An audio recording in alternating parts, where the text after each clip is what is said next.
All it took was one. Just one. Now, look, I'm not saying Eve was the first Karen, but let's be real. She really did ask to speak to the serpent's manager. Adam claimed he really wasn't even that hungry when he took the fruit. But here's the thing. Sin enters the world through one person's bad decision, which, if you actually think about it, is just the biblical version of Dumb and Dumber, except instead of a van shaped like a dog, we get mortality and existential dread. Thanks, guys. This is Implicit Bias Radio, and we are back for another special Lenten version of solving the world's problems, one weekly whiskey at a time. I'm your host, Kevon Bordelon. The crew is here, so let's get to it. We're not just talking about ancient history on this show that brings us to where we are. I mean, think about this. The 90s gave us Jurassic Park, where one dude's obsession with sparing no expense led to a T-Rex eating a lawyer in a porta potty, proof that one person's arrogance can ruin just a really good sit down, if you know what I mean. Or remember Office Space?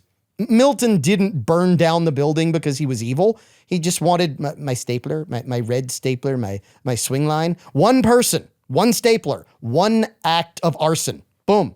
The entire productivity of Initech goes up in flames. The reality is, sin, it's not just some grand, shadowy conspiracy. It's just people being people, usually while holding a snack we shouldn't. St. Paul was actually onto something in his letter to the Romans. In chapter 5, he tells us that through one man, sin entered the world, and that's why we have to experience death. But, and I mean a big old Sir Mix-a-Lot, but maybe he missed the comedic potential here. Like, imagine if he'd pitched it as a Seinfeld bit. What's the deal with original sin?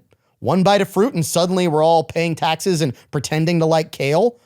Yeah. Unfortunately, it's kind of just how the world works. One person's bad call becomes everybody else's problem. Like when your roommate tries just one chip and suddenly you're staring at an empty bag wondering where your trust issues began. But let's actually get a little darker for a second, because history does actually love a cautionary tale. Take Stalin's Holodomor. One man's paranoia about Ukrainian resistance turns into famine that kills millions. It wasn't some grand, unavoidable tragedy. It was policy, enforced by, yes, men who figured, yeah, he's the boss. And just like that, bread lines, well, those bread lines, they became mass graves. Same script, different villain, Pol Pot. Hey, look at Cambodia. He thought, you know what this place needs? Less glasses-wearing intellectuals, and we need more forced agrarian labor. How about that? One dude's utopian fantasy becomes a killing field. And it's not just dictators. As much as we hate to say it, capitalism's got its own hall of shame. Remember Enron? One CFO with a gambling addiction and a PowerPoint deck convinces an entire company to play financial Jenga. Next thing you know, retirees are weeping on CNBC because their entire pensions evaporated faster than a fart in a hurricane. The lesson? Humans, unfortunately, we're pack animals. We'll follow anyone holding a clipboard and enough audacity. But here's the flip side. Sometimes, occasionally, someone, one person, can spark a revolution that actually sticks. George Washington didn't wake up thinking one morning, you know what would be fun? Founding a country. He just wanted to get out from underneath the thumb of the British royal family. Next thing you know, he's crossing the Delaware like a budget Moses and boom, democracy. Or take George Carlin, who looked at the English language and said, there's gotta be 7 dirtier words. Well, he spent 30 years proving it. One man, one microphone, and suddenly we're all questioning why moist isn't on the list. Then there's Trump. You know, the guy that turned Make America Great Again into a rallying cry louder than a middle-aged man discovering Twitter at 3 a.m.? One tweet or one red hat, and suddenly more than half the country is screaming, lock her up. The point is, movements, they don't need committees. They don't need focus groups. What they need is one person with enough stones and a megaphone and enough charisma to convince people that yes, this is a good idea. Truth and justice, those movements don't start with hashtags or corporate-sponsored PR campaigns. They start with some poor schmuck in a basement with a podcast, ranting about corporate greed until the algorithm accidentally blesses those on the podcast. Or worse, they start with someone like Edward Snowden, who looks at the NSA and thought, you know what would be fun? Becoming an international fugitive before lunch. One man, one USB stick, and suddenly we're all side-eyeing our webcams like they might narc on us. Look, we don't need to have the access of Snowden or the brashness of Trump. We don't need that. What we do need is someone with the stones of the Serrano guy in that movie Major League. We need someone who's got the guts to just not care. Is not worried about being canceled, and quite frankly, has had just enough disdain for the brood of vipers out there to scream the truth in the temples. One person courageous enough to spit in those evil left eye covering lunatics and say, no more. No more do we accept the sin given to us by one terrible person. No, because we're saved. Because while sin was brought into the world by one, you know what else was brought into the world by one? Salvation. One man saves us from all of it. All the evil, all the hurt relieved. But only if we recognize that he's that guy. What else do we have? We have whiskey. A new pick from the Implicit Bias Liquor Collective partners in Abbeville. It's a new pick, a new week, and a new version of Implicit Bias Radio. Cheers. Weekly whiskey time on this week's episode of Implicit Bias Radio. I'm your host, Kevon Bordelon. Welcome back to the Mr. Lester's top secret podcast lair. And yeah, for those who are watching on YouTube, man, I tweaked my wrist for just a second there and I spilled some whiskey. That's alcohol abuse. You can't have that happen. I just can't believe. That's the first time. Wait, you can't believe? I cannot or you believe. Cannibal. I cannot believe. Yeah. We don't want to. We'll go there later in the show. Right now, it's the weekly whiskey segment, and yes, that is the voice of the show co-host, Caleb Morse, the Rustic Renegade. I'm your host, Kevon Bordelon. We have a weekly whiskey, and we also have new members of the Implicit Bias Radio crew in the TSPL. He's actually been a member of the crew for a while now, but we finally were able to show up at his place of business with a van that has a slide door. We threw a bag over his head. We kidnapped him, and we got Leonard Mare into the Mr. Lester's TSPL of Lafayette Power Sports. Leonard, it's a pleasure to have you here, and I have to ask, because I know you listen to the show. I don't know how much you had an opportunity to watch the show, but is the TSPL everything you expected?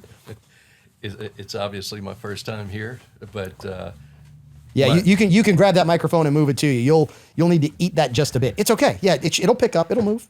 I had no clue what it would look like, and when I walked in, it looks nothing like I could imagine. So, but we actually do have a studio, don't we? You have a studio, and that's the impressive part. Like, we actually made that happen. We don't just do this in our mom's garage.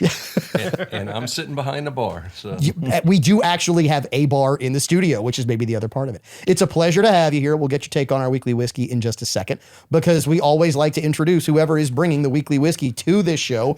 And this week, from the Implicit Bias Liquor Collective, it's Champagnes in Abbeville, who brought this, one of our favorite profiles that we've had over the last 5 years here on the show, because Proof and Wood does such a great job with their series that they put out. They've got the presidential dram, they have the judiciary, they have the senator, and of course now we have the representative, a 4-year-old Kentucky straight bourbon whiskey, a pick that you can only get at Champagnes in Abbeville. Chris Richard is with us. Chris, how are you? Man, I'm doing great.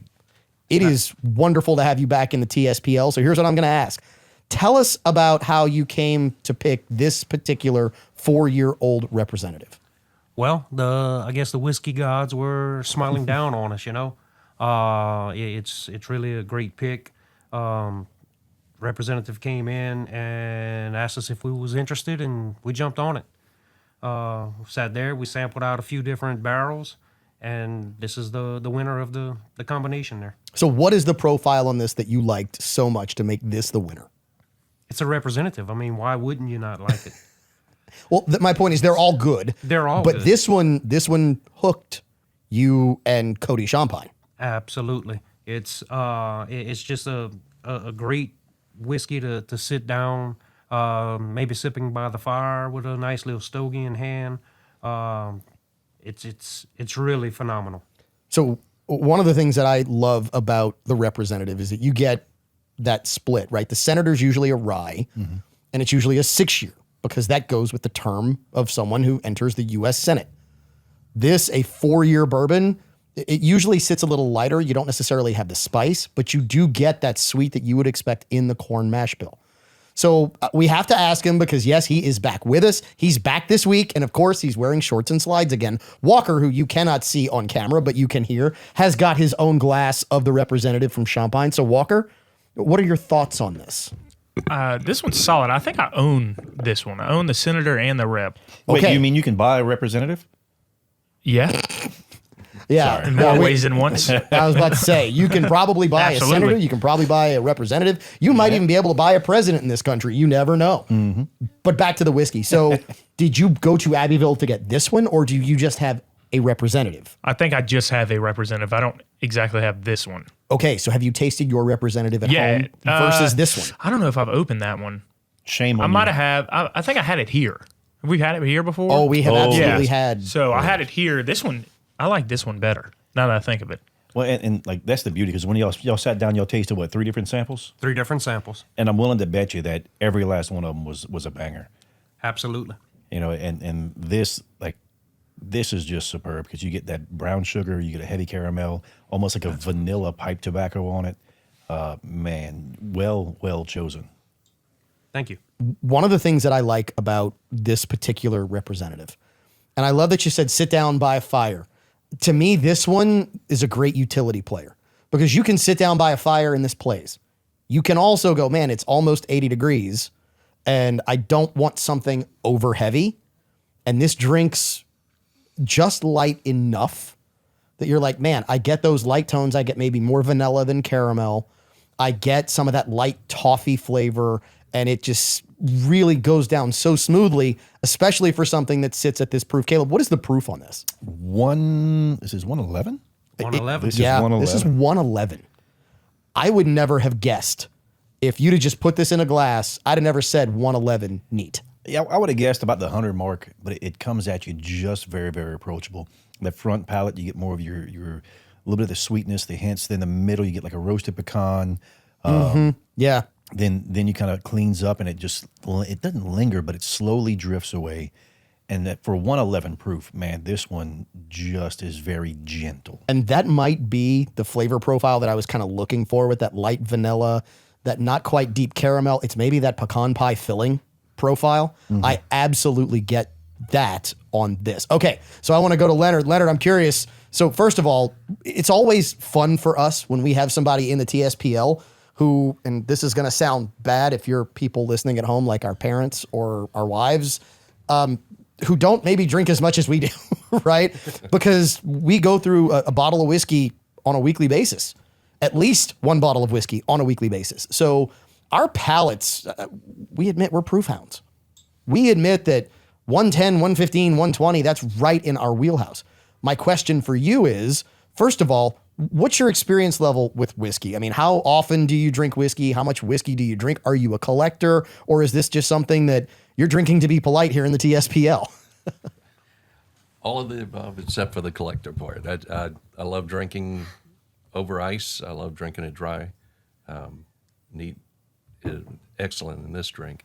I'm the rookie here. You tricked me. You told me we'd talk about boats. We are going to talk about boats. Don't worry. I promise you we're going to talk about boats. But we look, on implicit bias, we always talk about whiskey. Got to talk about whiskey. So here's my question, and this is what I love about this, because we have people who listen to the show the first time every week.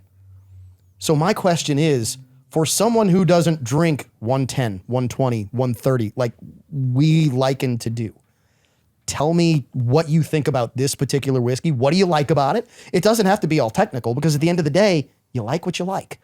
And if you don't pick out all the flavors, it doesn't matter as long as you like it. Well, I didn't pick out any flavors. It was good. It held a flavor for a while, but I couldn't tell what it was, and it didn't burn going down. But it stayed on my palate for a good minute after the first sip. Every sip since then has been a little easier. In fact, I'm ready. Ready for another Ready one. for another one. But it's excellent. I don't normally drink over 100. So what we call that on this show, we actually have a term for a bourbon like this. Chris, I think, knows where I'm going with this. We call this is bourbon, bourbony McBourbon. That flavor profile is just, when people say bourbon, this is what you expect. Yeah. It's that flavor profile. And great palates. I would love to tell you that I knew exactly what I was tasting, you know, when I first really started consuming whiskey, to the point where I was like, okay, let's just make sure that we're consuming whiskey correctly. And really kind of got to that part where I was like, all right, I want to see what flavors are on this palate. But this one, it is, if you say bourbon, this is what people expect. And it's not just decent bourbon. It's really, really good bourbon. Chris? Well, you know, you touched base on not being able to pick out flavors and stuff. Even though I've been drinking for a few years now like this, I still struggle with trying to pick out some of the flavors. I don't know if I'll ever be as good as Caleb there, you know? He is the Jedi master of tasting here in the TSPL, no doubt. That nose will come with something that says, oh, this smells like the honeysuckle that I got, white stone fruit. It grew on the north side of my grandmother's house. She had another one. It was on the south side. That one tasted different because it got sunlight differently. It got the cool wind instead of the southerly wind. I mean, he'll go through all that. I'm like you. I get generalities with flavor. I will occasionally get specifics on some whiskeys where I get an overpowering flavor, like whether it's cola, whether I get just that caramel bomb. Yep. But with this, I get all the flavors that I expect in bourbon. I can almost even taste the corn and the mash bill on this one, just a bit. So that's why I say it's almost like that dark Karo syrup pecan pie filling flavoring, where you get some of the pecan flavoring that seeps into it, you get some of the wood, you get some of the smoke, and you get all the rest of it. So Caleb, what does Mamaw have to say on the subject? So, and look, I'm on my third glass maybe. And the flavor is I'm starting to get my mouth coated a little bit, so I'm getting less of the pecan pie filling, and now I'm getting more like a soft s'more. When I say soft s'more, I'm talking about like homemade s'mores sitting out by the fire, those big, like almost comical marshmallows. Oh, the big square marshmallows? Yes. Okay. And toast them to where they catch on fire and you want to flick it at your kid because they're misbehaving. And then you get that dark Hershey's chocolate in there and it melts it just enough on the nice graham crackers where they got all the actual graham. The actual graham crackers. Yeah. And man, it finishes so neat, so clean. And I'm not going to sit here and tell you it has legs, but it has a finish. It stays around for a little while. It's like, look, I'll be here for the next song. I'm not going to be here for the whole dance. But that's why you have a second glass and a third glass. This is not one where you're a one and done. This one, when you crack this open, good luck not finishing the bottle. You will enjoy this to the very last sip. I do agree with you 100% that the finish on this is long enough that it is enjoyable for a time and it makes you want that sensation again. It makes you want that flavor to hit the back of the cheeks, right? To hit up in the jaw as you get it inside your mouth and in the back of the palate. It really is just such a beautiful profile and such an enjoyable profile that I'm like you. This is dangerous from a perspective of at 110 proof. If you really like it, you might like too much too quickly. And that with bourbon is always a great thing. Chris? Once you pop it, you can't stop. It's okay. We're not. You do realize that is a commercial for a chip. Yeah, absolutely. But you know, this is just as enjoyable as a chip can be. Oh, I would argue that this is way more enjoyable than a synthetic powdered potato chemical experiment formed into something that crunches in my mouth as an appetizer, right? No, this is way more enjoyable than that. It's one of the things I love about whiskey. This is pure distilled spirit and water. That's all it is. Listen, and it's just blended so well. I think that's why it's so hard to pick out each individual flavor. Proof and Wood just does such a great job. They really do. They really do a fantastic job of putting together all their offerings. And the senator and the representative specifically, and this is one of the reasons I like them, is because usually you don't get this quality in a bottle that's going to run at about, my guess is what this price is going to be. Because you have people who are going to go looking for labels all day long. And don't get me wrong, some of those labels are absolutely fantastic. They are. But those labels are hard to find. Those labels, people want to charge way more than they should be charging for them. When you find something like this, what's in the bottle is probably worth way more than the price tag that you're going to encounter when you get it. So that being said, we need to rate this bottle, and we need to rate it on the Morse Whiskey rating code, as well as play What Would You Pay for the What Would You Pay Championship Belt Chain presented by Box Drop of Lafayette. So for the uninitiated, the Morse Whiskey rating code is very simple. Red, I wouldn't drink it even if it was free. Yellow, I would only drink it if it was free. Green, I would buy this. Blue, I would seek this out. This is something that is rare. This is something that is not going to be around forever, and something that I would always want to have a bottle on my bar for a special occasion. So we're going to start with Walker, because Walker's he has not quite finished his glass, but he's close. So what is it, Walker? Where do you rate it on the Morse Whiskey rating code, and what would you pay? Give it a solid green. Okay. $70. A green and $70. All right, Mr. Leonard, let's go to you. So where do you rate this on the Morse Whiskey rating code? And what do you think the liquid in the bottle's worth? Well, I would have to go with the blue. I Okay. just don't have any frame of reference. So No, you do a have blue frame to of me. reference. You have your history of whatever you've consumed in the past, and that is all that matters. And I would definitely put it at a blue. And as far as pricing, $62. $62. All right, Caleb, you want me to go first, or you want to go first? Because Chris has both of the answers for this. Look, I'm going to give it a blue, and everything that Proof and Wood comes out with is just phenomenal. I was going to say, hey, look, you can call it a green, but I buy this, and to have it as a store pick and everything else, to get the uniqueness of it, you got to have it. I'm going to give it. We've had 70. 62 and 70. I'm going to go 75. 75. Okay, this is a blue. There's no doubt to me this is a blue, and here's why. Like Caleb said, we know that Proof and Wood produces great stuff. And this is the best of the best of the best, sir, right? That's why this to me is a blue. If you like Proof and Wood, if you've had a Senator, you don't want to walk, you want to run down to Abbeville and you want to grab one of these. Absolutely. So to me, this is absolutely a blue. So it's a 3-1 verdict. Chris doesn't get a vote. He picked it. We know it's a blue in his vote. So, and that's fair. Now, as far as pricing goes, I mean, look, this is a 4-year bourbon. And there's that old rule of, we think you can kind of throw that $10 per year out the window. What you can do with this, though, is go, this is a pick. And you're only going to get so many bottles of this, and you will never get this again. So I'm going to say that this is a $85 bottle, and I'll go 85 on what I think. If I were to say what the liquid's actually worth, it's easily worth a C. Yeah, easily worth $100. 100. So let's call mine 100 on what this would be worth. So Chris, what are we looking at here? Well, being that you can only get it at Champagnes of Abbeville, with some of the best pricing, I got $44.99 on it. Okay, this is stupid at $44. Stupid at $44. $44.99 for a nice little whiskey drink like this. So that means that Leonard is the winner of the What Would You Pay Championship Belt Chain right out of the gate. He gets that. And Walker, I know you gave me the finger, and that's the 1-minute finger for those who track that. But I do have to ask Chris about this. Chris, this is a pick. If I were to come down to Champagnes in the next couple of weeks and buy this, if it's still there, is there anything special that I might have an opportunity to maybe win? Absolutely. So beginning next week, we're going to start celebrating our 5-year anniversary at Champagnes in Abbeville.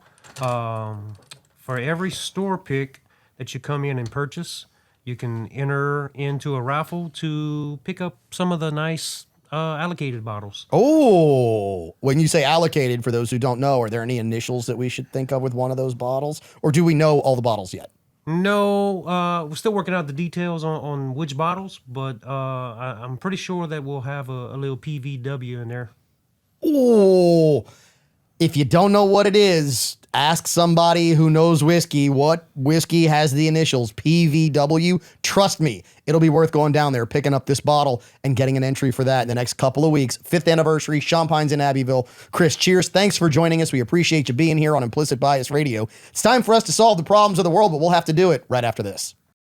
Welcome back to Implicit Bias Radio. I'm your host, Kavan Bordelon. We are back in the Mr. Lester's top secret podcast lair. And there's one more weekend at Mr. Lester's where you can get the Woodford Masters Reserve pours. What's the matter, Caleb? No, it's just I need to get out there and drink everything they have left. As much as I hate to say this, I actually think your liver can handle it. Maybe at this point in my life, yeah. Yeah, maybe. But those pours are absolutely absurd. Those are $200 bottles. All day long. And, All and look, day. when you can see them is the problem. When you can track them down, get your hands on them, and the fact that they're just pretty much giving it away. First pour at Mr. Lester's for a Masters Reserve Woodford, $5, Bob. $5 for that first pour. After that, there's new pricing. I want to say it's 15, but that first pour is $5 of a $200 bottle, which anywhere else would be a $30, $40 pour. Even period. their secondary and tertiary drink price. Secondary being $15. What did you do with Caleb? What? You know the word tertiary? Yeah, I don't know the next Third one. tier? Yeah, I don't. What's the one for fourth? It would probably be Quashier? quadtiary, something Yeah, of that nature. yeah. We'll make it up.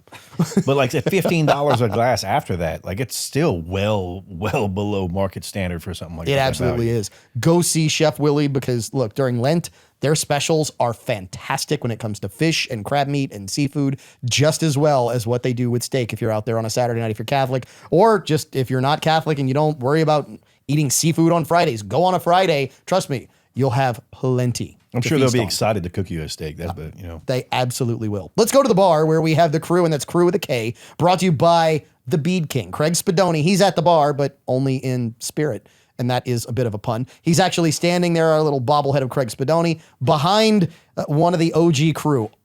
Grant Galatas, go ahead, sip, Grant. I'll talk while you sip. I'm going to give it a blue. Okay, $48. so 44. Yeah, how could y'all do that to Leonard? What do you mean? How Is can this we some do kind that? of hazing thing? I mean, a $40-something bottle, y'all started like 70 or 80 just so he can wear the chain? Do you want the best That's part just of this? mean. I mean, we got to be welcoming. Do you want the best part of this? I had no idea what the cost was on this bottle. Are you shocked? Seriously? I About am that price? That's floored. because everybody went way, way over. I am floored at that price for this bottle. I seriously would have looked at this bottle and gone, I said the liquid in it's worth 100. I was thinking $85 for a pick. And now I'm looking at it going, man, if I get a few bottles of this, I can keep this on the bar. Can you imagine an old fashioned made with this? Yeah. Perfect. it'll hit just perfect because you put some Syrah in there and a nice orange zest around. Oh yeah, Dude. But now you buy 4 bottles at that price. That's my Instead of point. well, that's the two. beauty is you can stock up on it. Right. That's exactly my point. This is a blue that you can have on your bar as a drinker for months for some people, for about 2.5 hours if you're Caleb or me. So it'll be all right. We also have with us Leonard Maury from Lafayette Power Sports. Okay, so Leonard, you've gotten a weekly whiskey segment behind you. You looked at me and you were like, you told me we were going to talk boats when we got on this show, and you brought me here to talk whiskey. A little calm now that you're wearing the What Would You Pay championship belt chain? Yeah, I'm lower to the bar. Too. It's like 20 pounds. I'm telling you, it's our Flavor Flav starter kit that we hope you will enjoy. Mr. T would be envious of the What Would You Pay championship belt chain. But we just hope that you are comfortable at the bar and enjoying your whiskey as we do get into this conversation. Because, look, it's spring. It is. And we are talking, it's time to get out there. And, I mean, I was talking to somebody just in the last couple of days about going spec fishing out in the bay, about getting out and starting to do some of those fun things. I'm even thinking, man, even though I don't know if I could get up on a slalom ski anymore, I would love to just go have some fun on the water. And the reality is, even if you're old like me and maybe can't get up on a slalom anymore, you've got everything for fun You on the could have water. just said can't get it up. I mean, I was gonna name this segment Toy Time, but I knew that Caleb would get the wrong idea. yeah. Caleb's thinking about things with little jewels in them and stuff like that, and I'm like, Caleb, no, that is not where we're going. Water toys. There we go. You can't even do that with him. His mind is just there. So that's why it's like, okay, let's talk about all the stuff on the water. The question I have, and this is for the old guys. So you do jet skis now, right? You have jet skis, you have skis, jet-powered boats. boats, the whole 9 yards. Bay boats, center consoles. Whatever happened to the old school original stand-up jet ski? Did they not make them anymore? Well, it took someone in their 20s and 30s to ride them. So that wasn't the full market. They are still out there. Yamaha makes one. Really? Yeah. Kawasaki still has one. The original stand-up was a Kawasaki. The original ski was actually a Sea-Doo, but it was only in Canada. So the stand-up is nice if you have a nice dock you want to launch off of. We don't have beaches, so nobody wants to start out in the mud. Yeah. And so not maybe one a year, two a year. That's the extent of both my dealerships. But it actually answers a lot of questions. Stand-up is a fun machine. If you can get up on it, you can carve a turn. You can do flips. You can do. Do they make them like ridiculously horsepowered now? Because the originals were like what, a 200, 250? It was a 440, and they were putting out all of like 30 horsepower today. Today, the Kawasaki one is doing 160, and the Yamaha's about 115, but it's a much lighter. They were easier to submarine too. You could catch a wave and literally just hit the accelerator if you had enough depth to it. The only problem is I actually saw somebody who caught a sandbar trying to do that. It was not Take it out from fun. under you. Yeah. Well, No, he went nose first into a sandbar. Today's skis are comfortable. They're fun. They're fast. 325 horsepower. Oh, You've got 0 to 60 in matching Z06 Corvettes On the water. On the water. So I got to back up here. My truck is 400 and change. And that's a 9,000 pound vehicle. You're telling me 300 horsepower, which was a 1990s Mustang. Yep. Like the 91. Oh, that's a Fox body. That's the worst yeah. Mustangs ever made. The 5.0, rolling in my 5.0 was 350, right? Yeah. 350 horsepower. You're telling me that you've got that kind of horsepower in a sit down jet ski for 1 to 2 people? For 2 people, yeah. They're 0 to 60 times. Literally, they hit a governor at 70. There's a gentleman's agreement for speed from the factory. When they hit the governor, if you're not holding on, you'll go over the handlebars. They're accelerating right up. And today's speed record just got broken again, 144.5 miles an hour. On the water. On a ski. On an 8-foot ski. Wow. Yeah, wow. Those are producing 1,000 horsepower. With no brakes. They're,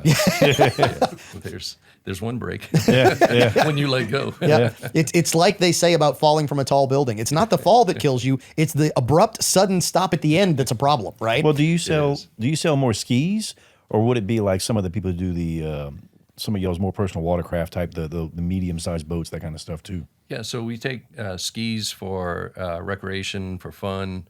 Then you get into jet boats a little bigger that'll hold 4 or 5, 6, 8 people. And then you can get into really big jet boats. In the commercial you mentioned 600 horsepower. Yeah. I love that. It's 0 to 30 in 2.9 seconds on the water. Cool. Jet boats don't get on plane. They're on plane when you take off. So you don't waste 2.5 seconds getting the nose down. So I love boating. I've grown up Bayou Teche in St. Martinville. First jet boat came upon me when I was 14, and my brother-in-law said, "Go ahead and drive it." So, and that was probably, because I'm thinking back to the old school jet boats when I was a kid, flat across the top. Yeah. The entire hull might have been 1.5 feet deep with a 454, with the huge engine in the back. Exhaust. They were 0 to 70, and then you can make a 180-degree turn and go back 0 to 70 again. And then you had to refill. Yeah, there was no reverse. All kind of fun stuff. No stopping, no brakes. But today, boating in Louisiana is mainly fishing. It's mainly bay boats. It's mainly aluminum fishing for inshore. We do it all. We have multiple brands, so we can cover what you're looking for. And I enjoy it. First John boat when I was 11, 9.8 Mercury. Bought it from Email Marine in New Iberia, and I think I paid $75 for it used. Oh, look, and that's the one thing that I think people are concerned about with boats is that people are concerned they can get expensive, but They can. There's price. But how about say Everything worth doing gets expensive. and you guys have the opportunity to mitigate that. And Grant, you're the guy you're the fisherman here on the show. That is you. Yeah, that's what I wanted to ask you. Have you seen any crossover? Because I'm seeing these videos now where these guys load up their really large jet ski, put a fish finder on it, put it and head out to the rigs. They're going 40, 50 miles out on their jet ski and fishing the rigs, fishing for snapper and all the fish around the rigs. Are y'all seeing any of that crossover? Are there models that are now? There's dedicated models now. The Sea-Doo came out with the Fish Pro. Fish Pro Trophy. Everybody, I looked at it. I've only been in the industry for 30 years. I looked at it and said, fishermen hate jet skis. They hate them. They buzz them. They ruin the catch. Yeah. That came out, biggest mistake I ever made. I didn't buy enough. Everybody came in for them because you can get out. They're replacing the sea kayak. They're replacing the fishing kayak. They're replacing the small John boat. You can get out to where you want to go at 50, 60 miles an hour. And then you can fish all day, and they're big enough to stand up on. Right. Yamaha just introduced their Crosswave, which is their comparable. It's actually a walk-around center console in a jet ski. Wow, that's pretty cool. Yeah, it's going to be cool. Only limited production this year, but fishing has taken in the jet concept, and it's hitting a home run. The Sea-Doo Fish Pro 4th year. It's one of their better sellers now. We're going to take a break. We're going to come back, continue this conversation because you've got locations not just in Lafayette, but in New Orleans on the North Shore as well. We want to talk about that and then get into solving some of the problems of the world on this week's episode of Implicit Bias Radio. Final segment of Hour 1 of this week's episode of Implicit Bias Radio. New members of the crew in the Mr. Lester's TSPL. We also have some OG members of the crew, and that's crew with a K. Caleb Morse, our co-host. He is the Rustic Renegade. What's up with the fingers? Rock and roll, baby. I got the shirt on. Might as well just dig in. Dude, that shirt has like Milli Vanilli, Bad Elton John. Well, yeah, but so it's got Tetris and everything else, and then there are Uzis. It's got George Michael on it. I mean, it's like George. I don't know. That's like an all George Michael shirt. I'm telling you. You're going way out. At the bar, we've got Grant Galatas of William S. Nacol Jewelers. Grant, it is good to have you back after Valentine's Day because I know that you guys going from Christmas almost rolling straight into Valentine's Day, it's got to wear on you. Yeah, and it's nice to get a little break from the show. Every once in a while, I get tired of taking selfies with everybody. And, people outside the store chanting K and B and stuff. You need to come back to earth every once in a while. He is K and B. He is Kennebra. That is why we love Grant Galatas on the show. He is sitting with Leonard Mare of Lafayette Power Sports, also of New Orleans Power Sports and New Orleans Power Sports North Shore.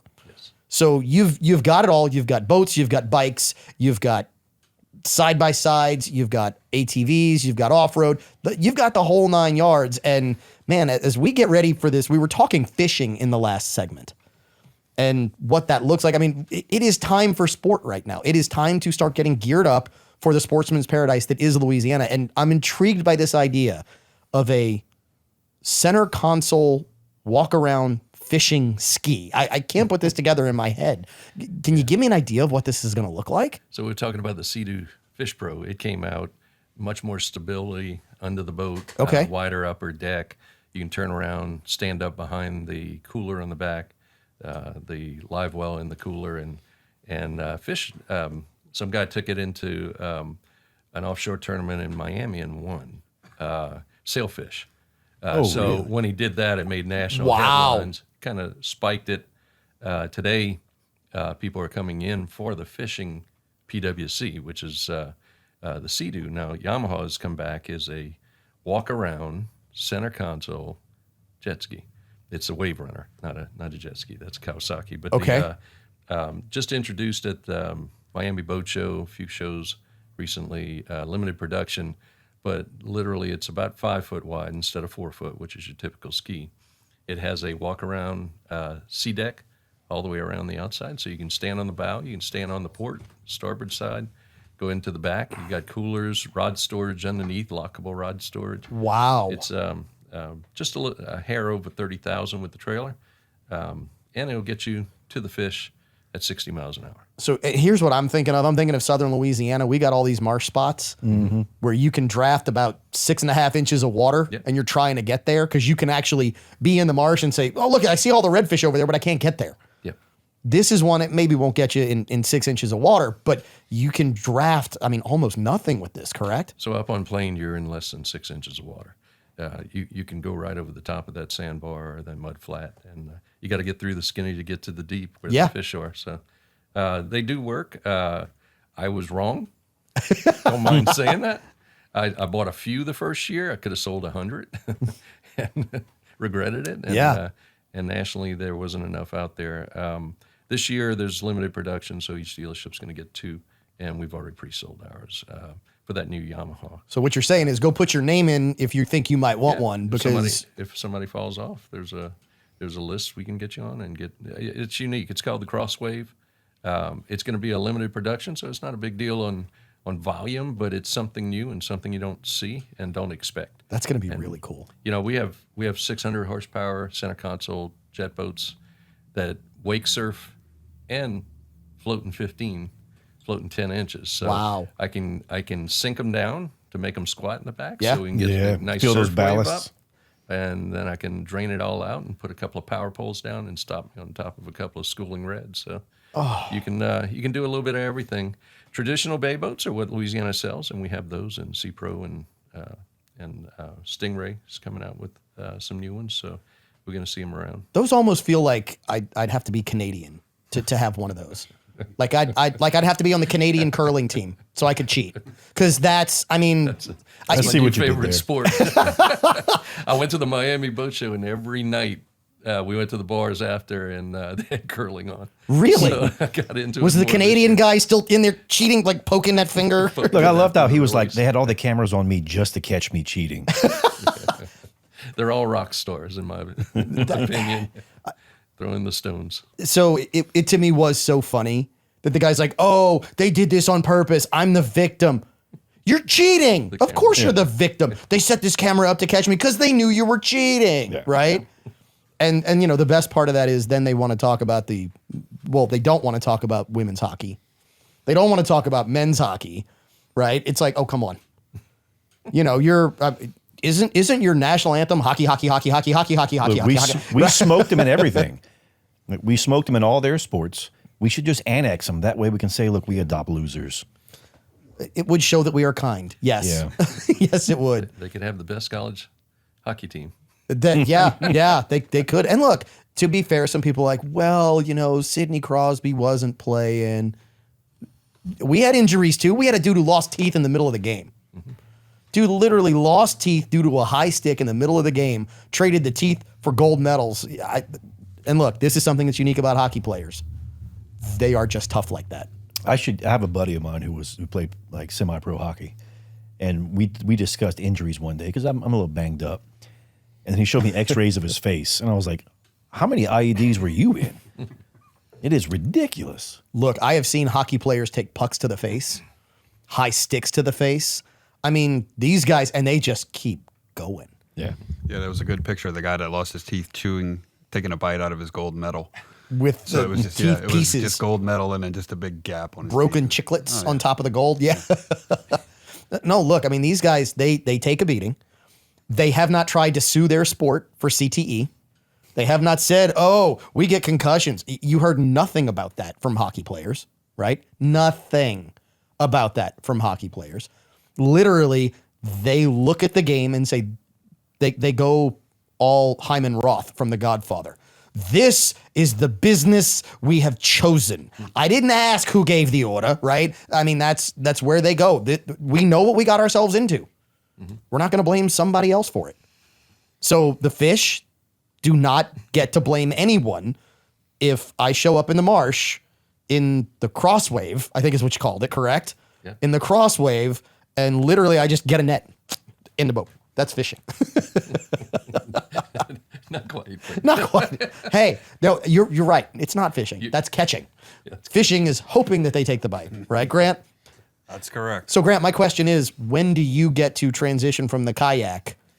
Notice I used the word transition. Well, now that, I mean, yeah, there's a couple of options now, but that's what we usually do. With either in Cocodrie or Delacroix, we would take the pontoon boat and stack a couple of kayaks on top of it, and then get out into the shallower marsh and just launch from the pontoon boat. You don't have to do that anymore. Yeah, this is like an all-in-one vehicle. We call it the mothership. We would get on the pontoon boat and go out, and we'd all go our separate ways. We all had radios, so we'd stay in contact. But my goodness, just going to the boat launch with a small trailer, dropping the ski in the water, and I can see. I'm gonna go look it up to see what it looks like, but I can imagine because on all of the like the two people skis, there's like a running board along either side. So if they just elongate that running board, you've got a perfect walk around yeah, so with You know, the same Grant- same driving console. Grant, you know what else is perfect?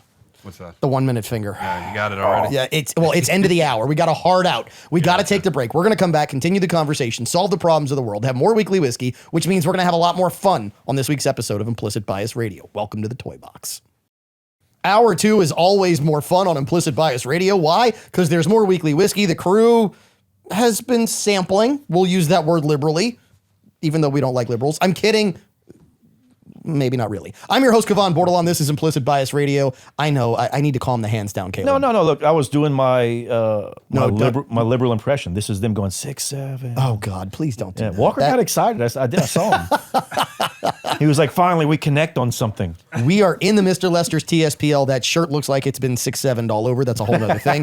If you want to see it, find us on YouTube, find us on Instagram, find us on Facebook. We're on all of the platforms. Please like, follow, share. It not just helps the show, it helps you get more of your implicit bias. At the bar, Leonard Mare of Lafayette Power Sports. He's been here for over an hour. He's now a veteran. And OG Grant Galatas of William S. Nacall Jewelers. What's funny, Grant? What's funny, K&B? Kenna, bruh. Absolutely nothing. Just welcome to Leonard. He had to wear the chain. So I'm just kind of giggling about that. Hey, look, and I think that is actually a beautiful thing about this representative 4-year-old bourbon, a pick at Champagnes of Abbeville from the Implicit Bias Liquor Collective, because it goes to show that at $44, just how good whiskey can be and bourbon can be at an affordable price. Well, the bourbon bubble is kind of popping on some of that secondary market stuff, and this goes to show that there's so much good out there that doesn't cost a paycheck. I'm going to say it. I'm not going to put the name out there, but there is a bottle that people will pay $100, $150 for. It's very well known. It's very unique. People love it. It is very good. What I would tell you is put on a blindfold. Well, pour out of a brown bag before you put on the blindfold, but put these next to each other and blind taste them. And I guarantee you that you're probably going to pick this one a heck of a lot more than that bottle you want to pay $150 for. Don't pay it just for the label. Pay it for the liquid that's inside the bottle. Is this unusual for them? Because the representative, the senator, the presidential? So not really. I thought they were all mid-range, like 60. Some 50, of their 60. stuff, like, so the senator gets to be in the mid-60s and that normally. So I've seen the senator at 70s, but Yep. it goes back to that golden rule, Grant, that you always bring up, which is $10 per year in the barrel. Well, and then it goes to, like, a lot of the senators, a lot of their stuff, you can only get in certain places. Like, there's a bunch in D.C. we can't get down here. There's the ambassador, there's the governor, there's all these others that we've never even seen. There's the cabinet. Well, I've had the cabinet, but yeah, it's hard to find. It's good. God, it's good. Is it? I have one. It's good. Okay. Yeah, like I thought about need to saving open mine. it. I thought about saving it for a special occasion. Maybe I'll put was it in a the Tuesday. Maybe I'll put it on the VIP bar for implicit birthday in July. See, that'd be an awesome one. New York's coming out with a Democratic Socialist mayor. I thought you were gonna say that's the next one. It's the You need, Democratic Socialist. Yeah, it comes with a snow shovel and 2 forms of ID. to buy. Ring the bell, Grant. That was very good. That's just what I heard. Yeah, that was very good. I like that. Okay, so when we get into topics where we're solving the problems of the world, this is one that we often get this question on the show. How do you spot fake news? How do you spot bad journalism? How do you spot reporting that is inherently biased? How do you spot what I call activist journalism? Right? I like that term. Because they're not really journalists. They are more activists than journalists.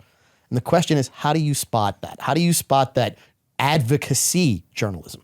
So not just activists, they are advocates of certain things. And they are advocating in what they try to mask as journalism, a certain thing. Which there's a word for that. There's been a word for that forever. But these are the word games that leftists play. And what they do is they find a unique word or they find 2 unique words and they turn them into something so you won't get the full meaning of what it is. It's like when they say, oh, this is a topic. I didn't even send this out. We're going to touch on this and move on. It's like when you get the New York Times who puts out and says minor attracted people aren't criminals. They're not minor attracted people. They're pedophiles. Yeah.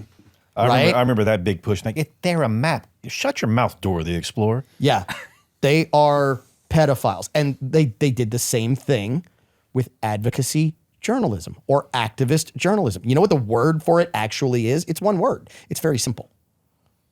Propaganda. Bingo. Ring the bell.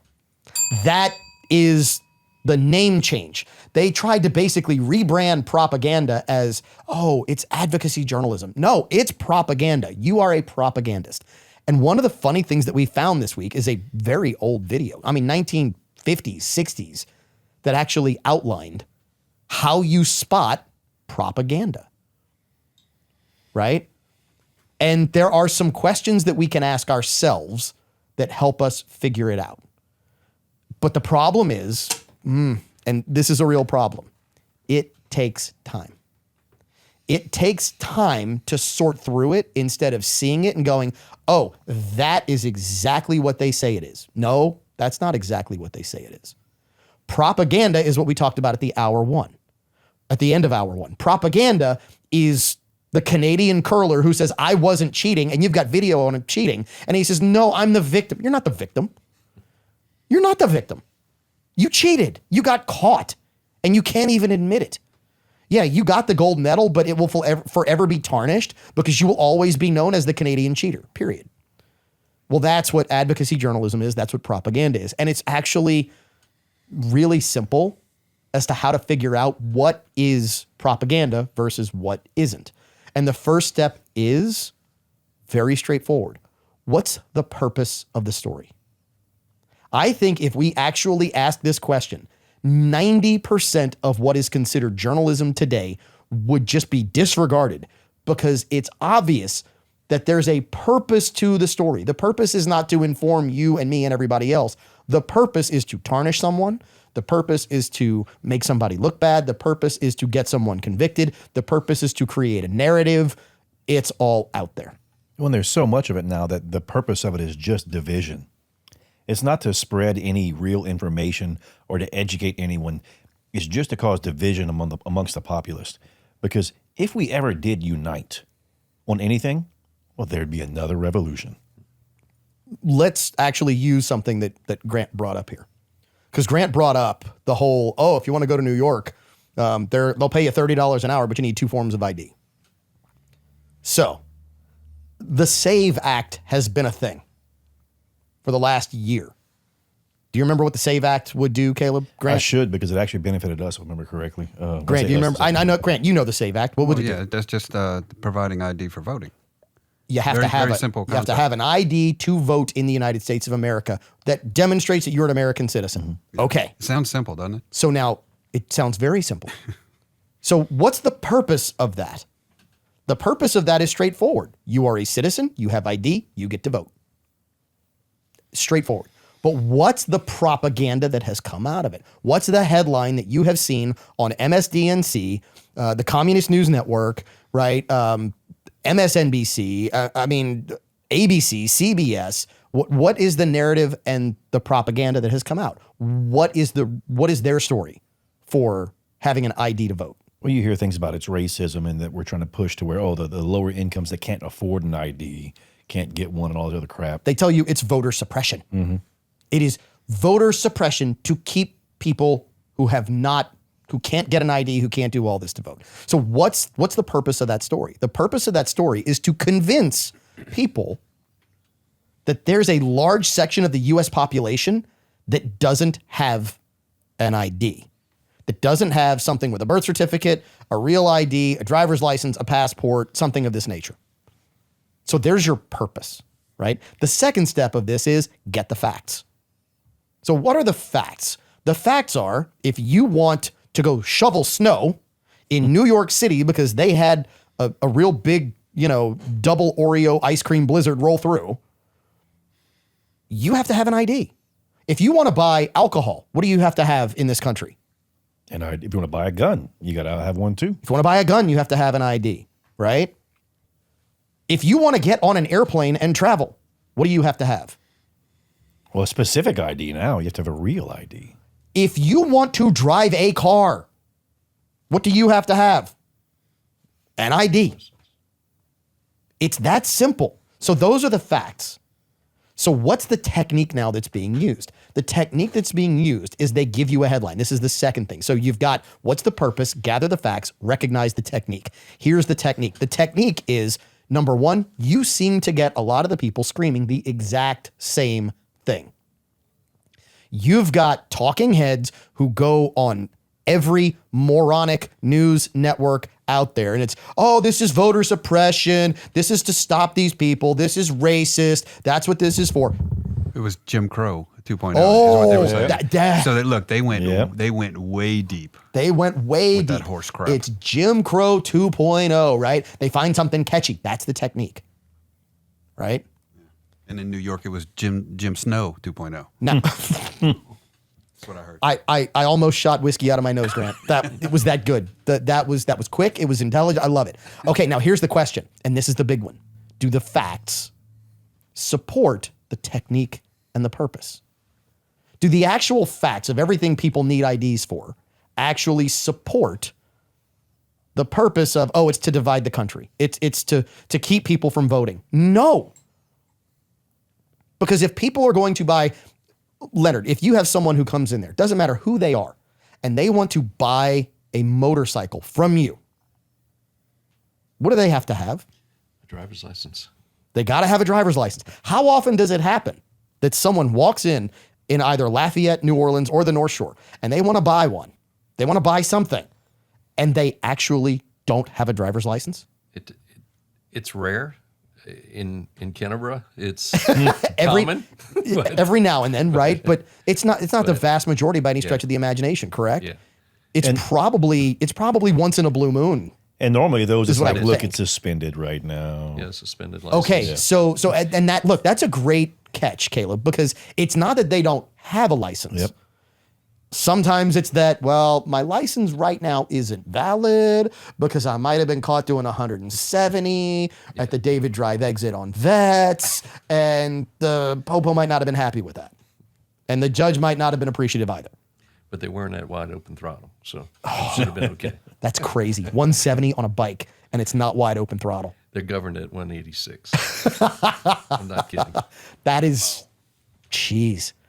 So now we're figuring out that the facts don't support the narrative, the technique, or the purpose of the story.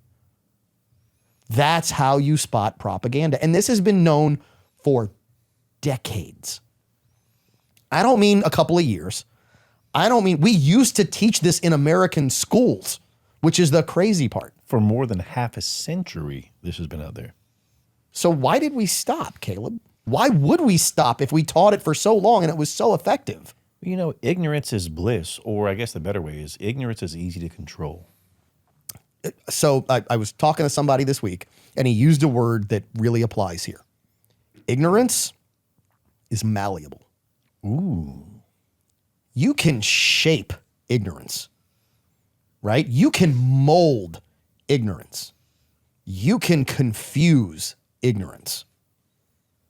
But when people ask questions and when people want to figure out who's in the club and who's not, you can't have people who ask questions.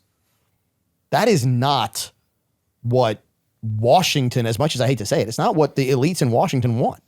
It's not what the elites in your state government want either. Because if you think that government fraud isn't a thing in every single state, just go look at the headlines right now. Go look at the headlines of people getting busted for Medicaid, Medicare fraud to $180,000, $250,000. I mean, it's, my goodness, it's everywhere. Well, if you just go back to the COVID aid, from food banks to everything else, look at how many millions were stolen in Minnesota. Look at how many hundreds of thousands were stolen here in Louisiana. Look at how much money Oprah got and got forgiven. I mean, you're telling me that Oprah, a woman who's worth billions of dollars, needs $2 to $3 million just off the cuff from the government so that they can forgive it? Look, don't Come ask on. questions. Just be grateful. You got a book.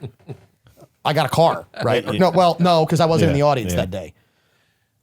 But therein lies the problem. And that's the problem with propaganda, is that propaganda can thrive when no one asks questions. Well, you asked why we stopped teaching it. I mean, it became such an effective tool to shape public opinion. And I think it really, and we've talked about it on the show before, with the fairness doctrine. When the fairness doctrine ended, you were no longer had to present the other side of the argument to everyone on television. It wasn't even the fairness doctrine that did it. That was under Reagan. Was it the Smith-Mundt Act? I believe so. That was what Obama basically repealed, where it was illegal to create and broadcast propaganda and for our intelligence agencies to utilize propaganda on American citizens until Barack Obama took over. And then he kind of repealed it and made it go away. And ever since then, we've got, I mean, just go look at some of the stuff that has come out with regards to our intelligence agencies and the Epstein files. I mean, we now have documentation that the CIA in the 50s and 60s was looking at putting poison in our food supply and our water supply in order to create a malleable populace.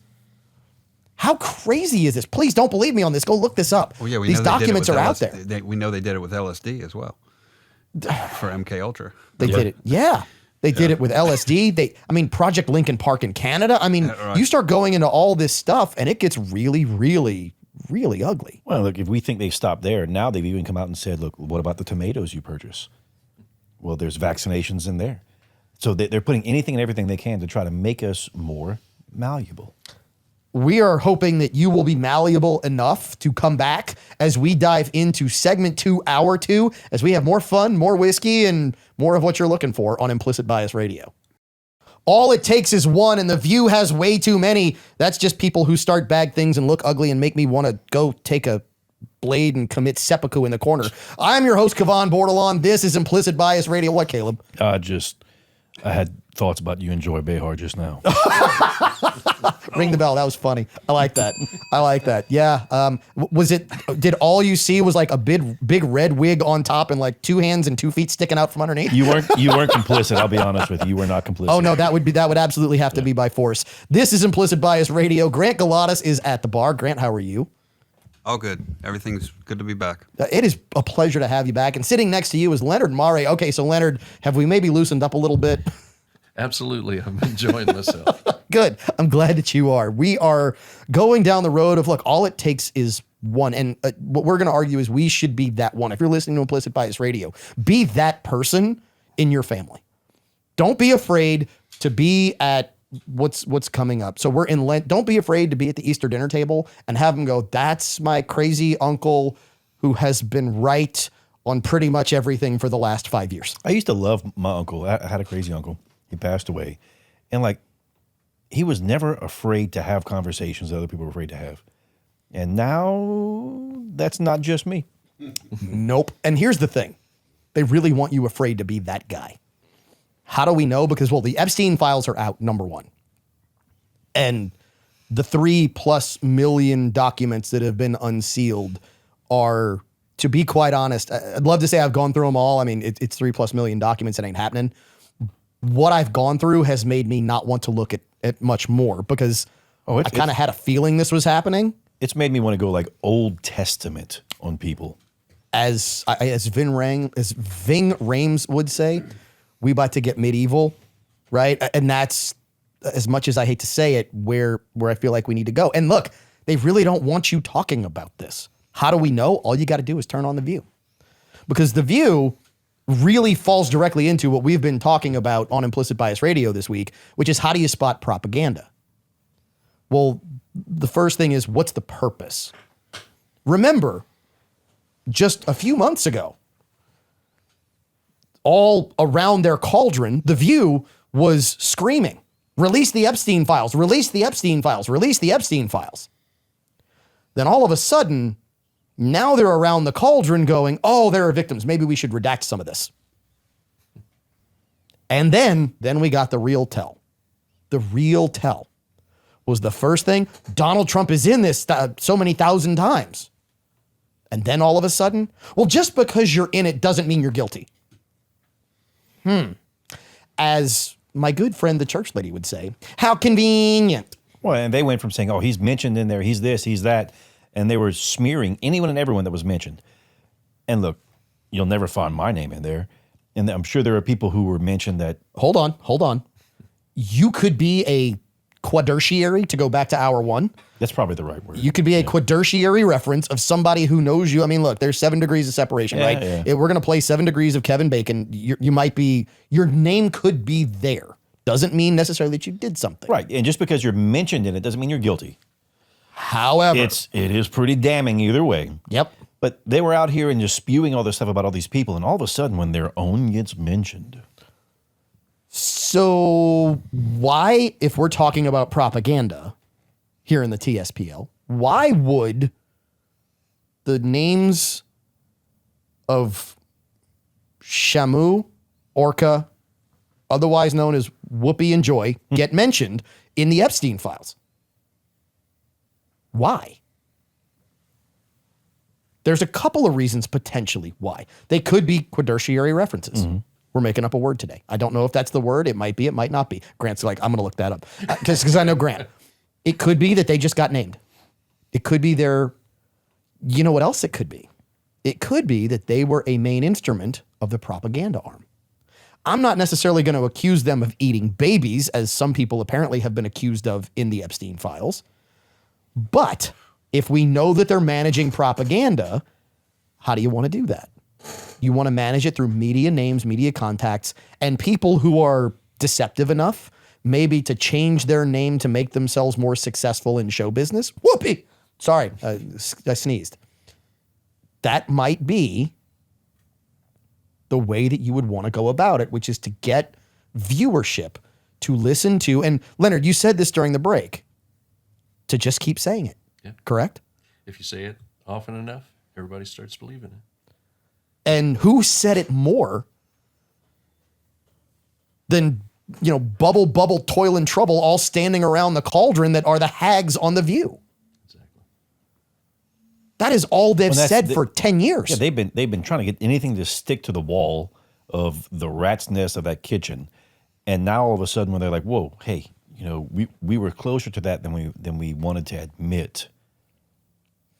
I don't even know how close they were to Well, it. I have no clue, honestly. Like, What I'm going to say is this. What I'm not convinced of is that they weren't paid or told to say the things they're saying. That's the question that I have. And it's not an accusation, but it is a question. And given that they were named in the Epstein files, it's a legitimate question that deserves answering. and look, I don't think when you look at Whoopi and you look at Joy, Why? I don't think any one of them. I don't want to look at them, If eating babies made you look youthful and jubilant and all that, which is apparently what they believe in the Epstein files, why Yeah. they would do this. yeah. So I don't think either one of those two did it. To be like, if that's what we're going with. Oh, no. But- They might have. I can't make that joke. That's just bad. Go Yeah, ahead. yeah. Because they So- would have had to have eaten a lot of something to be what they look like. I saw Ghost. So, but like it just, it's a lot, and at the end of the day, the people that are mentioned throughout this whole thing, those that were close to it, those that were distant from it and all that, like, no matter how you look at it, it's damning. Not going through court yet or anything else, being mentioned alone. Not here going Right. through court yet. Right. Not here going through court yet, but innocent or not, or however it is or not, being mentioned in the files is damning to whatever reputation you have. So let's talk about how damning it is. Grant, you were telling us that in other countries, what's going down after the Epstein files is not what's going down here in the U.S., correct? Yeah, they're going straight to the source and arresting the people they know were heavily involved. I mean, you've got royal members of royal families now have been arrested. Hey, he's Prince been Andrew, excommunicated. You've got the former prime minister of a country who apparently attempted suicide All right. because he was named in the Epstein files. I mean, you want to talk about the mark of Judas. That is usually the ultimate. Yeah, Judas was successful at that one though. He was. This guy, I don't think, was he successful? I don't, but he was a former prime minister of the Netherlands or something like that. I mean, my point is, in other parts of the world, it seems like things are speeding up in the process of rectifying all this stuff. Whereas in the United States, we're still trying to figure out how to prep the battlefield so that when it happens, if it happens. Well, and that's the difference happens too, right. though, is we have a legal framework, right? So a lot of these other countries don't have the freedoms we have, and because we have freedoms, agree with them or not, there's a legal due process.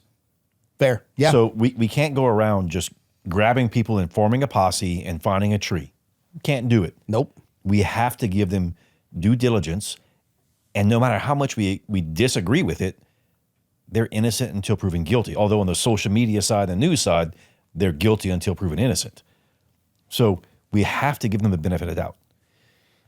It sucks, Yeah, it does. but it is the moral and legally right thing to do.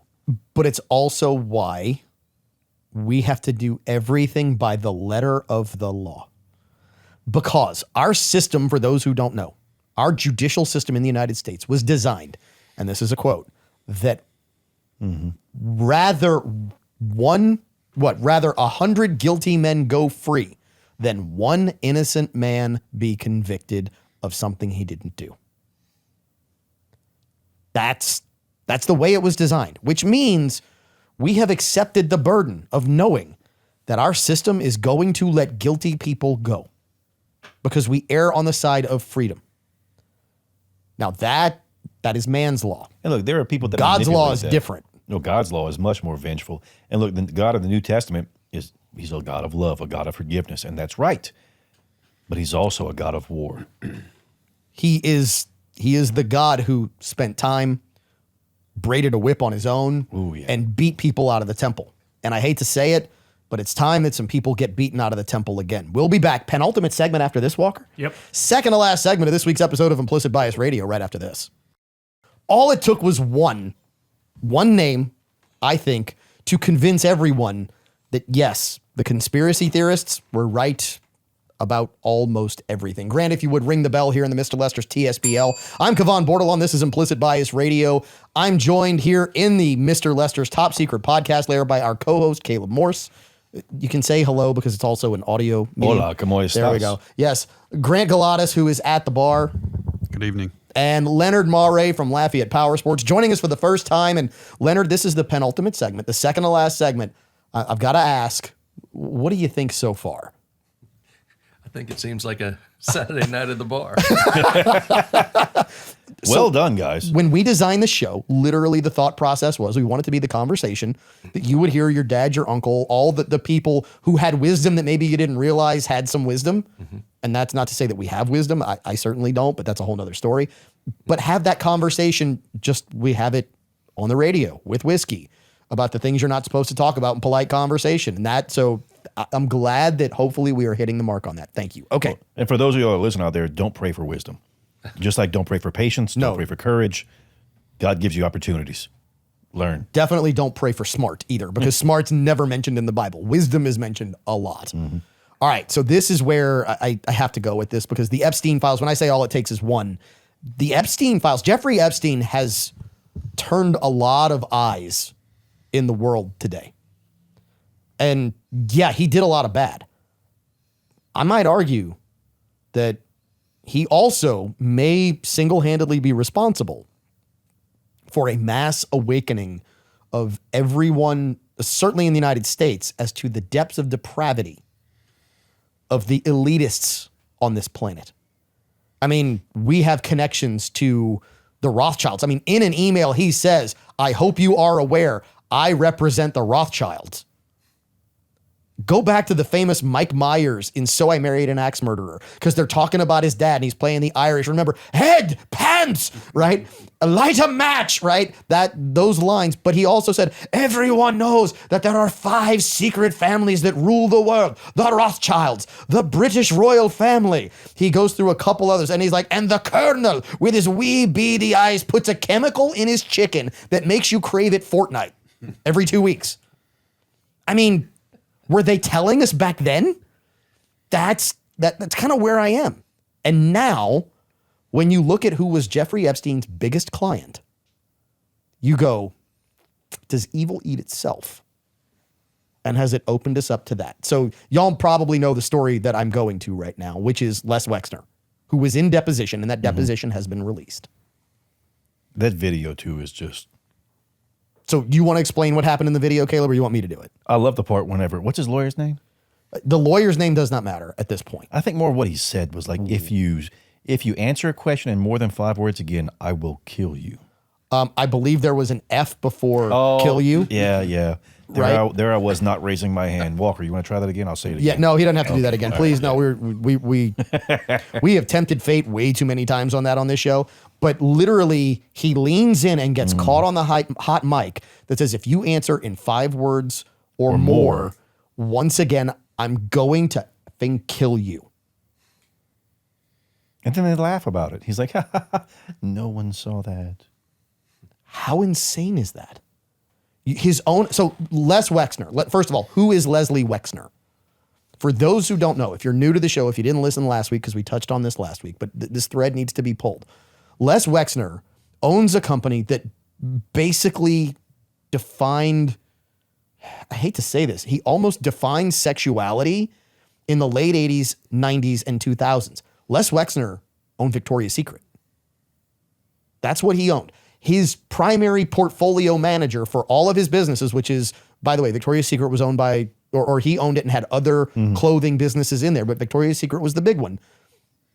His primary financial manager was a guy by the name of Jeffrey Epstein. So Les Wexner contracts Jeffrey Epstein and then gets in deposition to start saying, yeah, I just gave him permission to do with hundreds of millions. Oh, well, he stole $1 billion from me. You didn't miss $1 billion? Well, it was invested, not stolen.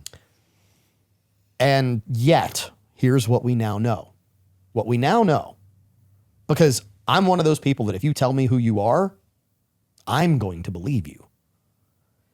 If you're my attorney, what's your attorney's job? Which should be to protect you. What are attorneys also called? Yes, to protect. Litigators. Litigators, it's a word that starts with an A. They are your advocate. Oh, that's nice. They are to represent your best interest. That is what your attorney is supposed to do. Now, I might argue that his attorney telling him, I'm going to kill you if you answer in more than 5 words, could be. But could it be that his attorney might have a conflict of interest? And this is the big question that I have. How many times do we see attorneys show up representing one person, but they're paid for by another? So if they're paid, who's the client? We've got businessmen The in here. person paying is the client. Yep, I agree. So if Les Wexner was basically, and he says, I was basically told to use Jeffrey Epstein. It's not like Les Wexner opened up the yellow pages and said, who am I going to give hundreds of billions of dollars, hundreds of millions or billions of dollars to? Let me take this failed math teacher from New York and give him this kind of power. That didn't happen that way. They were connected. Someone put them together. Now, here's the really interesting part of this story. There is an accusation. Now, this is interesting. And getting down this rabbit hole is difficult. But there is an accusation that Les Wexner might actually have been tied to Lindy Boggs, and that the name that they did not want Les Wexner to talk about was Lindy Boggs. Anybody in this room know who Lindy Boggs? Senator from Louisiana. So Leonard, grab that microphone, pull it. Let's have a conversation. Senator from Louisiana. So she was a senator. How did she gain her seat as a senator in Louisiana? She won election, right? No, her husband died in a plane crash in Alaska. A very suspicious plane crash in Alaska, correct? Yes. He was investigating something. Now, I genuinely don't remember this, but he was investigating something at the time and then somehow dies in a very suspicious plane crash in Alaska. And it was a single engine prop plane, somehow went down, and it ended a political investigation. I mean, the Hale Boggs building, right? That's named after her husband. So you now have someone claiming, and as I said, this dot is very difficult to connect. I'm not 100% sure we can connect it, but you have someone claiming that they did not want Les Wexner to start talking about Lindy Boggs, tied to her husband. Anybody remember another political figure that died suddenly in a single engine plane crash? It almost seems like it's a pattern. Wouldn't the name be like very iconic? One of those names that would be like a first family of politics in the United States. Maybe there's a space center or something after him. Yeah, and his death actually opened the door because he was going to win election into the U.S. Senate, but his competitor, it ended up being her entry into the foray. Anybody remember who that is? Oh, man, I don't want to say it. I'm just going to say this. I am not suicidal. I enjoy my life. I'm happy with my family. I do not have financial troubles, and there is no reason why I would shoot myself twice in the back of the head before I say the name. The name of the person who died in the plane crash, single engine plane crash, died very suspiciously, was John F. Kennedy Jr. And the candidate who was his opponent who benefited from it, I guess we could say, what does it even matter at this point? That perfect way to say it, but not say it. Really well done, you know? All I'm saying is this. One person, Pantsuits. Epstein, oh yeah, oh dear God, that's bad. You could give me nightmares now. You know, That's almost as bad as the Joy Behar comment at the beginning of the show will give me nightmares. No, thank you. I do not want to have a dream about being a Secret Service agent and having to get hit by her and yelled at by her and demeaned by her after she lost an election and having stuff thrown at me. Not that ever happened. Anyway, the point here is Jeffrey Epstein is the entryway to so much of this. And therein lies the crazy part, which is we all know Epstein was connected. He had to be connected. But let's just hope that some good can come out of this instead of, man, the hurt, the pain, all the people that this guy has, and I don't want to use the word because it feels inappropriate to say the people that he touched, right? Because he did more than just he did interact way much with more, people. but he impacted so many people's lives for generations. In such a bad way. We hope that we are impacting your life in a good way. And we've got one final story to round out this week's episode of Implicit Bias Radio. And it's all the good news that might just be coming out now that it seems like the United States is out of the WHO because, man, the medical breakthroughs just keep coming on Implicit Bias Radio. Final segment of this week's episode of Implicit Bias Radio. I'm your host, Kevon Bordelon. Walker, how much time do we have? 75 10 minutes. 10 minutes. Perfect. All right. The crew here in the Mr. Lester's TSPL, by the way, don't forget, Mr. Lester's Steakhouse, the only 5-star restaurant between New Orleans and Houston, they also serve seafood. And I'm just going to say, when you get a lump of crab meat that you might mistake for your big toe, it is enjoyable. Yes, even in that way. Yeah, I'm telling you, there are people who put pictures of that stuff on the internet and make a fortune. I prefer the crab meat that size, and that's what I'll put in my mouth. What, Caleb? Okay. Okay. I'm just talking about eating crab meat. That's all I'm talking Yes, about. sir. Yes, sir. Look, their whiskey special, Master's Reserve from Woodford, those bottles, $5 first pour, $15 after that. This is the last weekend for it because that's going to end on March 1st. They will have a new weekly whiskey special. But if you want it and you want to go get it, it is there. All right. So let's jump back to the crew. We've got our co-host Caleb Morris. We've got Grant Galatas, member of the OG crew. And we have a brand new, see, this is what I love, Leonard, is Walker is still a pledge. You jump straight to initiate. You are just part of the crew right out of the gate. Walker still wears shorts with slides, and that is not acceptable as far as we are concerned. Right, Caleb? Not at all. Not at all. No. All right. Anybody notice that we got maybe one domino and then we got like a second and a third and a fourth and a fifth when it comes to notifications that they are filing for patents and they're engaging in human trials on all these things that we were told were not possible 2 months ago? So, I mean, look at dental work. We have always been told, at least I've always been told my entire life, you can never regrow the enamel of your teeth. Once it's gone, it's gone. And now in Japan, now they're not filling cavities with it. They're not saying, well, you have a complete hole in your tooth. We're going to regrow the tooth to that point. But if you've got a crack in the enamel, they are now finding ways to regrow that enamel. If you've got bad knees, there are now treatments to regenerate the cartilage in your knees and even in your hips. Are you looking at my medical files right now?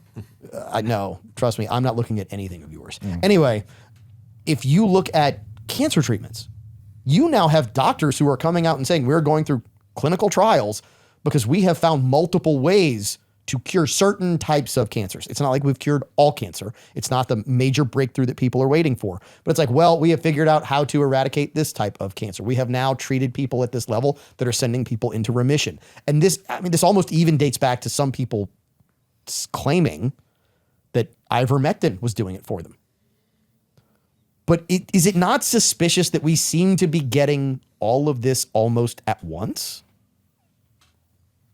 It should be, because it's not like it all of a sudden now, we weren't just on the cusp of it before. We've been researching this and doing things to get us to this point for years. And I think now we're close enough to the point where we won't be able to keep the top on it that much longer. Big pharma and everything else won't be able to hide it from us that much longer. Grant, we were talking the other day. Tesla said what? The universe is frequency, vibration, and energy. Correct. And we are now seeing some treatments for cancer. People are saying we are using frequencies that completely just disband cancer cells. Yeah, vibrations. You would think they would have tried this at some point in the past, correct? Yeah, it's crazy because it always seems you always hear the major impediment to any of this has always been big pharma, just because of the money. There's no money in the cure, and just I mean that's true. I know, Yeah. and it's such a shame because it really does boil all back down to the money. Because if these people, I don't know what's lifted the curtain off of it now. I mean, I think just the stories that you send, if they're finding ways to regenerate your cartilage, I'm actually somebody local is doing these peptides, like repair peptides, injections, and I'm gonna start doing. I went and had an appointment. I just wanted to sit down with them and say, I don't want any of this other stuff. So you're gonna get injections? It's like a little baby needle. You're dancing in your lips or you're- where? No, You're dancing with Mr. Brownstone now? No, but I have a slap tear in my shoulder that I've been dealing with, and Yeah. it's just gotten to the point where my arm's tingling a little bit, but I haven't stopped working out. I'm in the gym, and I'm not going to stop. So I started looking into these peptides, this little repair peptides for ligaments and injuries. One of the correlations that people have talked about is, didn't we just remove ourselves from an organization that claims to care about the health of the world? Claims is the big point. The World Health Organization. Didn't we just pull out of that? Either that or we stopped funding it. We stopped funding is the main thing. One of the two. That's why they're so upset is the U.S. stopped putting the bill for all the other stuff, the nonsense they wanted to do.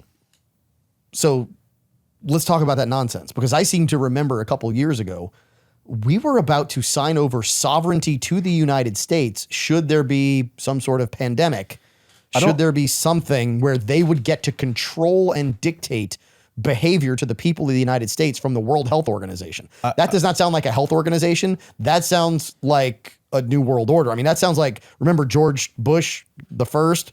We are building a new world order. I mean, Leonard, do you remember him saying that? Yeah, I remember it exactly and what it meant. And that's what the World Health Organization sounds like to me. I hope and pray that we were never about to. I remember the conversations about it, I remember everything else, and we were talking about allowing UN individuals to come over here and check on us during COVID and everything else. And I was Red and blue helmets? yes. And I'm like, this is ridiculous. Red They and have, blue, right? They have was it red? Yeah. Well, blue. I know blue. If they show up here in blue helmets, I promise you they'll be red. Yeah, well, I promise you. they won't make it very far on my property, I'll tell you that right now. And you don't ever want to go there, right? Because that is not what we desire good for the sake of other. That is what we desire on this show. But at some point, when they do not desire good for your sake, and they want to impede on your sake, and they want to impede on the sake of your family, and this is how things happen. Well, it goes to those different priorities we talked about before, right? Their priority is not you and your family's safety, not you nor your children. So what do you attribute it to? Now we're starting to hit what pulled the lid off of all of this stuff, because conceptually it's fantastic. If we can start using these breakthroughs to actually, it's funny because it almost sounds kind of like a Terminator movie. You know, they've been putting people's medical health on the side because AI, all the attention's going into AI. So they're going to marry the two. Pretty soon it's going to be I would love to say Steve Austin and the $6 Million Man. Oh, Just gonna I am rebuilding shocked. people robotically. I'll be honest. Well, I they're am, still trying to figure out Steve Austin versus Stone Cold Steve Austin.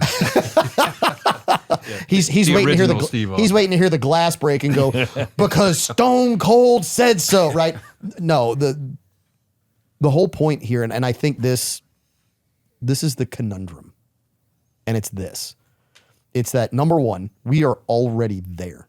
We've got people who have Neuralink installed in their brain, and they are using it to move not just body parts, but they're using it to move cursors on computers. They're connected, right? It is the internet of life.